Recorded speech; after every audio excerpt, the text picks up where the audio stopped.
కేసీఆర్ గారు ఉన్నన్ని రోజులు ఒక విషయం మటుకు ఇక్కడ చెప్పదలుచుకున్నా. ఆయన అందరిని కూడా అక్కో చేసుకున్నాడు. ఎవరొచ్చి హైదరాబాద్ నుండి సెటిల్ అయినా కూడా అందరిని కూడా బ్రహ్మాండంగా చూసుకున్నాడు. ఒకరోజు నేను కేసీఆర్ గారు ఏమంటున్నా, ఆ రోజున ఆయన గారు ముఖ్యమంత్రికి ఉన్నాడు, నేను ఎంపీగా ఉన్నా. రామోజీ గారిని హరెస్ట్ చేయడానికి మఫ్టీలో వేరే రాష్ట్రం నుంచి మనుషులు వచ్చిర్రంటే నేను అక్కడ ఉన్నా, నా కళ్ళారా చూసిన.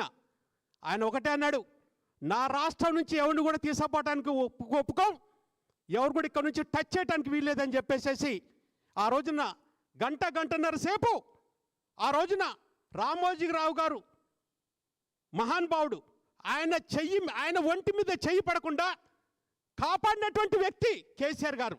ఇది నా కళ్ళారా చూసిన. ఇవాళ మాయమాటలు మోసం మాటలు మాట్లాడుకుంటూ పదవుల గురించి పార్టీ మారండి, అది మీది. కాకపోతే మీరు ఇక్కడ మట్టికి ఇక్కడికి వచ్చి ఇష్టం వచ్చేట్టు మాట్లాడటం కరెక్ట్ కాదని చెప్పుకుంటూ ప్రజలందరినీ కోరుకుంటున్నా. ఖచ్చితంగా కూడా ఇప్పటికే ప్రజల యొక్క ఆశీర్వాదం కేసీఆర్ గారికి ఉంది, సునీతమ్మ గారికి ఉంది. మంచి మెజార్టీతో ఖచ్చితంగా కూడా